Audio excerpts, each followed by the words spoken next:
What I did instead was return to what I regarded as the original cause of all the trouble, let's say, which was the Communist Manifesto.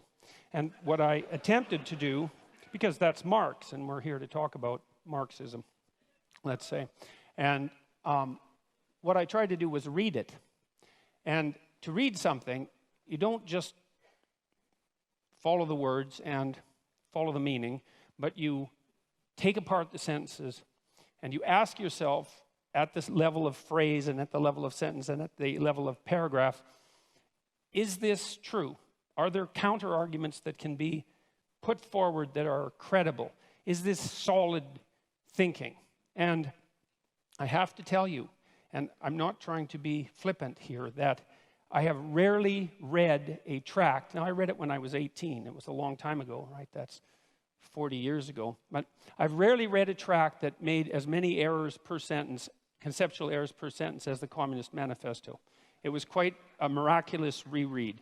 It was interesting to think about it psychologically as well, because I've read student papers that were of the same ilk in some sense, although I'm not suggesting that they were of the same level of glittering literary brilliance and polemic quality. And I also understand that the Communist Manifesto was a call for revolution and not a standard logical argument. But that notwithstanding, I have some things to say about the authors psychologically. The first thing is that it doesn't seem to me that either Marx or Engels grappled with this particular fundamental truth, which is that almost all ideas are wrong. And so and it doesn't matter if they're your ideas or someone else's ideas, they're probably wrong. And even if they strike you with the force of brilliance, your job is to assume, first of all, that they're probably wrong, and then to assault them with everything you have in your arsenal and see if they can survive. And what struck me about the Communist Manifesto was it was akin to something Jung said about typical thinking. And this was the thinking of people who weren't trained to think. He said that the typical thinker has a thought. It appears to them like an object might appear in a room. The thought appears, and then they just accept it as true. They don't go the second step, which is to think about the thinking. And that's the real essence of critical thinking. And so that's what you try to teach people in university, is to read a text and to think about it critically, not to destroy the utility of the text, but to separate the wheat from the chaff. And so what I tried to do when I was reading the Communist Manifesto was to separate the wheat from the chaff. And I'm afraid I found some wheat, yes, but mostly chaff. And I'm going to explain why, hopefully in relatively short order. So I'm going to outline 10 of the fundamental axioms of the Communist Manifesto. And so these are truths that are basically held as self-evident by the authors. And they're truths that are presented in some sense as unquestioned, and I'm going to question them and tell you why I think they're unreliable. Now, we should remember that this tract was actually written 170 years ago. That's a long time ago. And we have learned a fair bit since then about human nature, about society, about politics, about economics. There's lots of mysteries left to be solved, but we are slightly wiser, I presume, than we were at one point. And so you can forgive the authors to some degree for what they didn't know, but that doesn't matter given that the essence of this doctrine is still held as sacrosanct by a large proportion of academics. Probably are among the most, what would you call, guilty of that particular sin. So here's proposition number one. History is to be viewed primarily as an economic class struggle. All right, so let's think about that for a minute. First of all, the proposition there is that history is primarily to be viewed through an economic lens, and I think that's a debatable proposition because there are many other motivations that drive human beings than economics, and those have to be taken into account, especially that drive people other than economic competition, like economic cooperation, for example. And so that's a problem. The other problem is that it's actually not nearly a pessimistic enough description of the actual problem, because history this is to give the devil his due. The idea that one of the driving forces between history is hierarchical struggle is absolutely true. But the idea that that's actually history is not true, because it's deeper than history. It's biology itself, because organisms of all sorts organize themselves into hierarchies. And one of the problems with hierarchies is that they tend to arrange themselves into a winner-take-all situation. And that is implicit in some sense in Marx's thinking, because of course Marx believed that in a capitalist society, capital would accumulate in the hands of fewer and fewer people. And that actually is in keeping with the nature of hierarchical organizations. Now, the problem with that isn't so much the fact of there's accuracy in the accusation that that is a eternal form of motivation for struggle, but it's an underestimation of the seriousness of the problem, because it attributes it to the structure of human societies rather than the deeper reality of the existence of hierarchical structures per se, which, as they also characterize the animal kingdom to a large degree, are clearly not only human constructions. And the idea that there's hierarchical competition among human beings, there's evidence for that that goes back at least to the Paleolithic times. And so that's the next problem. It's that, well, this ancient problem of hierarchical structure is clearly not attributable to capitalism, because it existed long in human history before capitalism existed, and then it predated human history itself. So the question then arises, why would you necessarily, at least implicitly, link the class struggle with capitalism, given that it's a far deeper problem? And now, it's also, you've got to understand that this is a deeper problem for people on the left, not just for people on the right. It is the case that hierarchical structures dispossess those people who are at the bottom, those creatures who are at the bottom, speaking, say, of animals, but those people who are at the bottom, and that is a fundamental existential problem. But the other thing that Marx didn't seem to take into account is that there are far more reasons that human beings struggle than their economic class struggle, even if you build the hierarchical idea into that, which is a more comprehensive way of thinking about it. Human beings struggle with themselves, with the malevolence that's inside themselves, with the evil that they're capable of doing, with the spiritual and psychological warfare that goes on within them.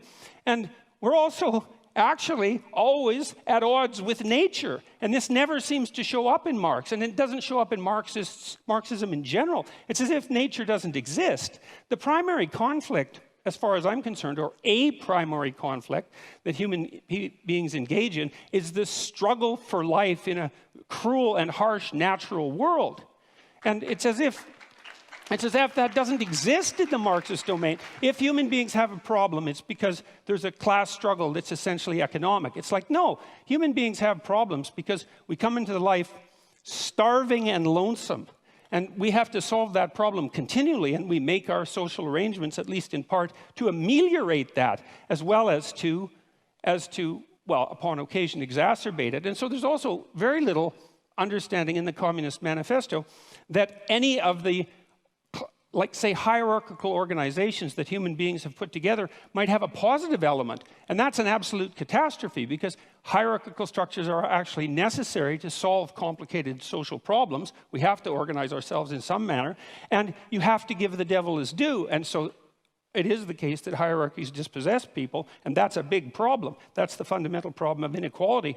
But it's also the case that hierarchies happen to be a very efficient way of distributing resources. And it's finally the case that human hierarchies are not fundamentally predicated on power. And I would say the biological, anthropological data on that are crystal clear. You don't rise to a position of authority that's reliable in a human society primarily by exploiting other people. It's a very unstable means of obtaining power. So that's a problem. Well, the people that laugh might do it that way.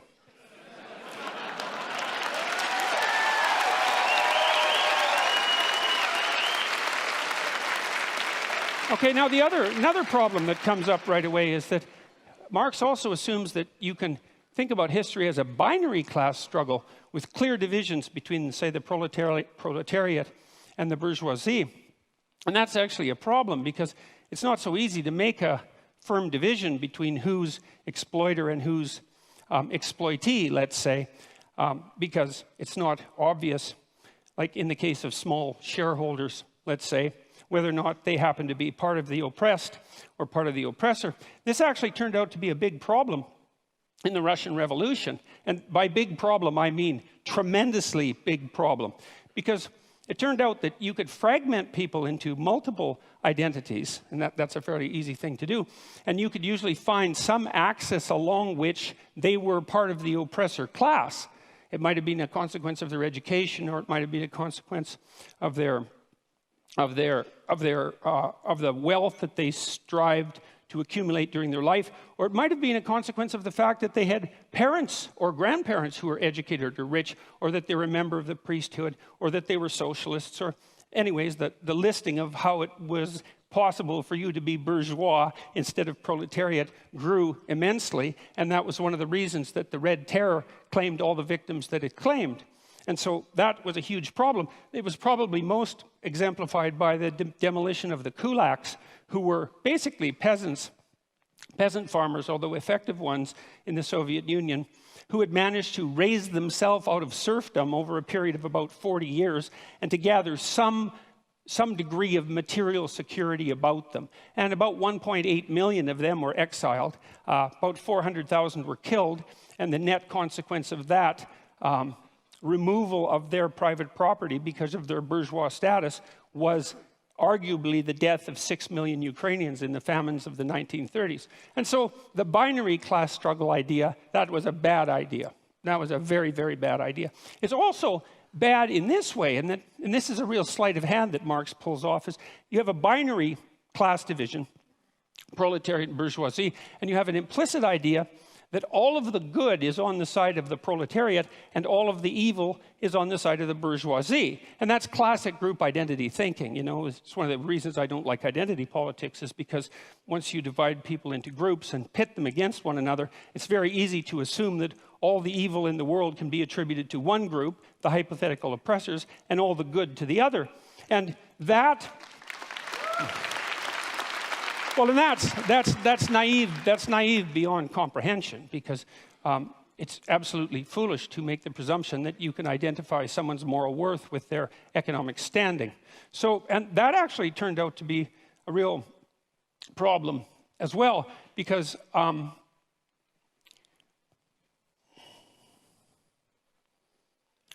Marx also came up with this idea, which is a crazy idea as far as I can tell, that's a technical term, crazy idea, of the dictatorship of the proletariat. And that's the next idea that I really stumbled across. It was like, okay, so what's the problem? Well, the problem is the capitalists own everything. They own all the means of production, and they're oppressing everyone. That would be all the workers.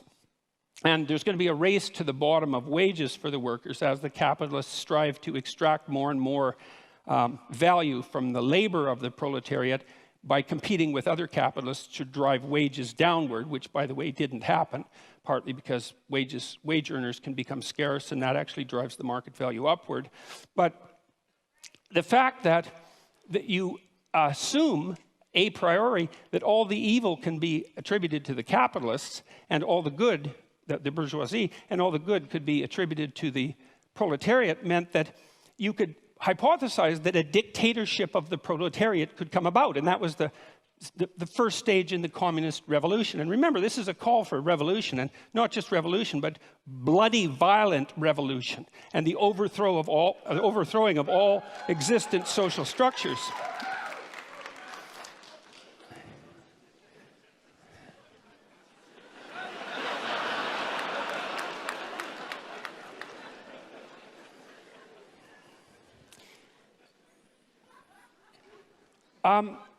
Anyways, the problem with that, you see, is that because all the evil isn't divided so easily up into oppressor and oppressed, that when you do establish a dictator of the proletariat, to the degree that you can do that, which you actually can't because it's technically impossible and an absurd thing to consider to begin with, not least because of the problem of centralization. I mean, you have to hypothesize that you can take away all the property of the capitalists.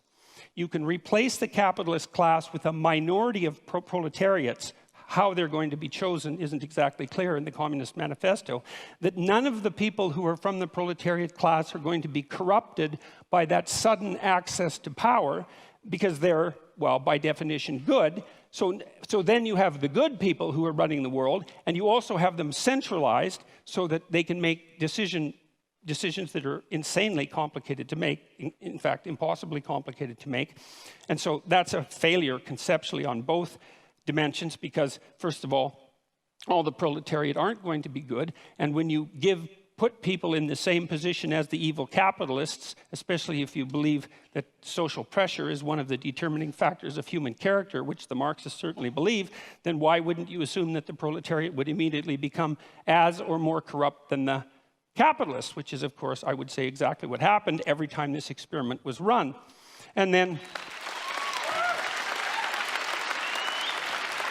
the next problem is, well, what makes you think that you can take some system as complicated as like capitalist free market society and centralize that and put decision-making power in the hands of a few people, the mechanisms without specifying the mechanisms by which you're going to choose them? Like, what makes you think they're going to have the wisdom or the ability to do what the capitalists were doing, unless you assume, as Marx did, that all of the evil was with the capitalists and all the good was with the proletariats, and that nothing that capitalists did constituted valid labor, which is another thing that Marx assumed, which is palpably absurd, because people who are, like maybe if you're a dissolute aristocrat from 1830 or earlier, and you run a feudal estate and all you do is spend your time gambling and chasing prostitutes, well, then your labor value is zero. But if you're running a business and it's a successful business, first of all, you're a bloody fool to exploit your workers, because even if you're greedy as sin, because you're not going to extract the maximum amount of labor out of them by doing that. And the notion that you're adding no productive value as a manager rather than a capitalist it's absolutely absurd. All it does is indicate that you either know nothing whatsoever about how an actual business works, or you refuse to know anything about how an actual business works. So that's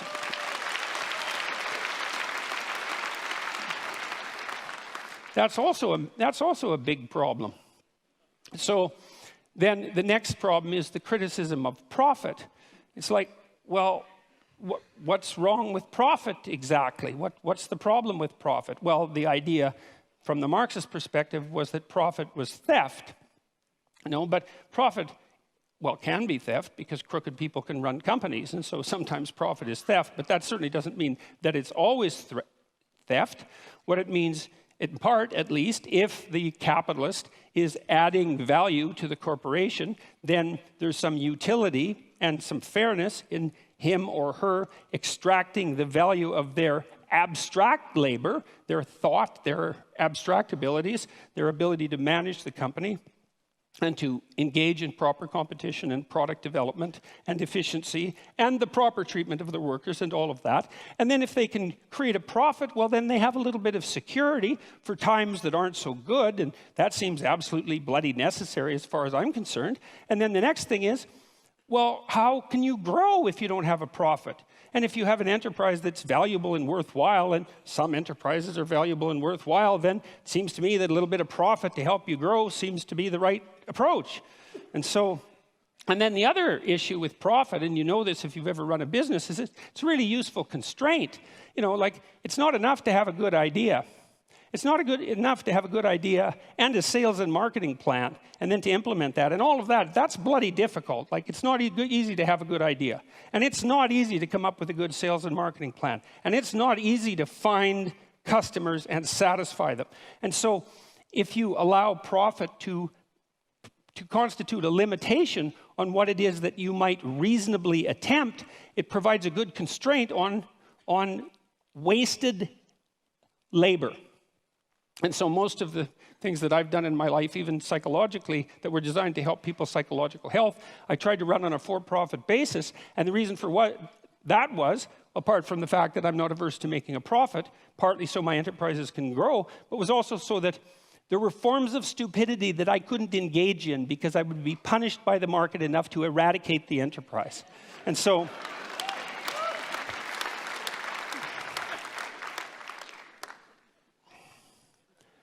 Okay, and then so the next issue, this is a weird one. So Marx and Engels also assume that this dictatorship of the proletariat, which involves absurd centralization, the overwhelming probability of corruption, and impossible computation, as the proletariat now try to rationally compute the manner in which an entire market economy could run, which cannot be done because it's far too complicated for anybody to think through. The next theory is that somehow the proletariat dictatorship would become magically hyperproductive. And there's actually no theory at all about how that's going to happen. And so I had to infer the theory, and the theory seems to be that once you eradicate the bourgeoisie, because they're evil, and you get rid of their private property, and you eradicate the profit motive, then all of a sudden, magically, the small percentage of the proletariat who now run the society determine how they can make their productive enterprises productive enough so they become hyperproductive. Now, and they need to become hyperproductive for the last error to be logically coherent in relationship to the Marxist theory, which is that at some point the proletariat, the dictatorship of the proletariat, will become so hyperproductive that there'll be enough material goods for everyone across all dimensions. And when that happens, then what people will do is spontaneously engage in meaningful creative labor, which is what they had been alienated from in the capitalist horror show, and the utopia will be magically ushered in. But there's no indication about how that hyperproductivity is going to come about, and there's also no understanding that, well, that isn't the utopia that is going to suit everyone, because there are great differences between people. And some people are going to find what they want in love, and some are going to find it in social being, and some are going to find it in conflict and competition, and some are going to find it in creativity, as Marx pointed out.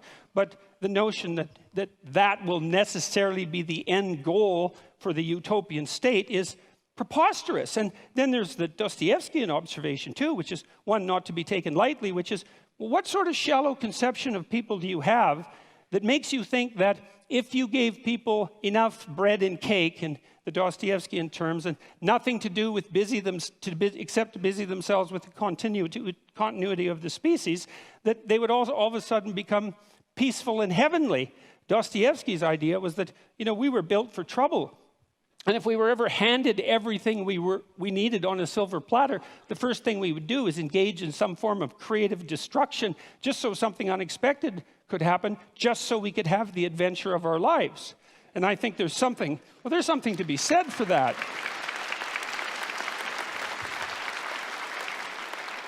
So, and then the last error, let's say, although by no means the last, was this, and this is one of the strangest parts of the Communist Manifesto, is Marx admits, and Engels admit repeatedly in the Communist Manifesto, that there has never been a system of production in the history of the world that was as effective at producing material commodities in excess than capitalism.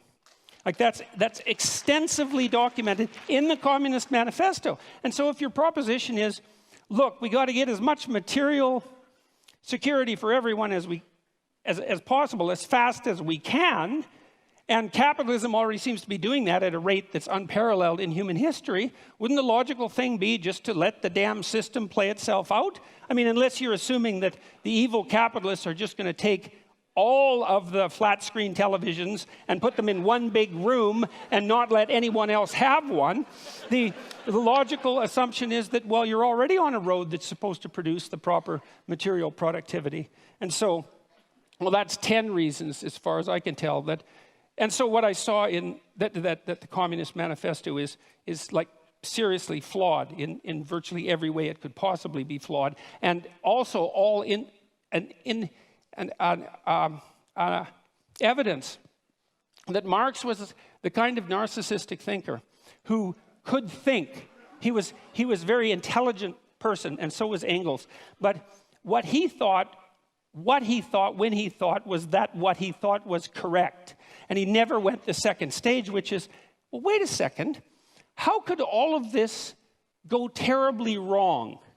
And if you're a thinker, especially a sociological thinker, especially a thinker on the broad scale, a social scientist, for example, one of your moral obligations is to think, you know, you might be wrong about one of your fundamental axioms, or 2 or 3 or 10, and as a consequence, you have the moral obligation to walk through the damn system and think, well, what if I'm completely wrong here and things invert and go exactly the wrong way? And like, I just can't understand how anybody could come up with an idea like the dictatorship of the proletariat, especially after advocating its implementation with violent means, which is a direct part of the Communist Manifesto, and actually think, if they were thinking, if they knew anything about human beings and the proclivity for malevolence that's part and parcel of the individual human being, that could do anything but lead to a special form of hell, which is precisely what did happen. And so I'm going to close, because I have 3 minutes, with a bit of evidence as well that Marx also thought that what would happen inevitably as a consequence of capitalism is the rich would get richer and the poor would get poorer. So there would be inequality. The first thing I'd like to say is we do not know how to set up a human system of economics without inequality. No one has ever managed it, including the communists. And the form of inequality changed, and it's not obvious by any stretch of imagination that the free market economies of the West have more inequality than the less free economies in the rest of the world. And the one thing you can say about capitalism is that although it produces inequality, which it absolutely does, it also produces wealth, and all the other systems don't. They just produce inequality.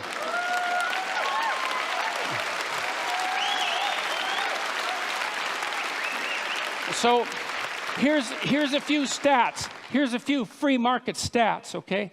From 1800 to 2017, income growth adjusted for inflation grew by 40 times for production workers and 16 times for unskilled labor. Well, GDP rose by a factor of about 0.5 from 1 AD to 1800. So from 1 AD to 1800 AD, it was like nothing, flat. And then all of a sudden, in the last 217 years, there's been this unbelievably upward movement of wealth. And it doesn't only characterize the tiny percentage of people at the top who, admittedly, do have most of the wealth. The question is, not only, though, what's the inequality? The question is, well, what's happening to the absolutely poor at the bottom? And the answer to that is, they're getting richer faster now than they ever have in the history of the world. And we're eradicating poverty in countries that have adopted moderate free market policies at a rate that's unparalleled. So here's an example. One of the UN millennial goals was to reduce the rate of absolute poverty in the world by 50% between 2000 and 2015. And they defined that as $1.90 a day. Pretty low, you know, but you have to start somewhere. We hit that at 2012, 3 years ahead of schedule. And you might be cynical about that and say, well, it's kind of an arbitrary number, but the curves are exactly the same at $3.80 a day and $7.60 a day. Not as many people have hit that, but the rate of increase towards that is the same. The bloody UN thinks that we'll be out of poverty defined by $1.90 a day by the year 2030. It's unparalleled. And so the rich may be getting richer, but the poor are getting richer too. And that's not the... Look, I'll leave it at that because I'm out of time. But I'll leave it with this.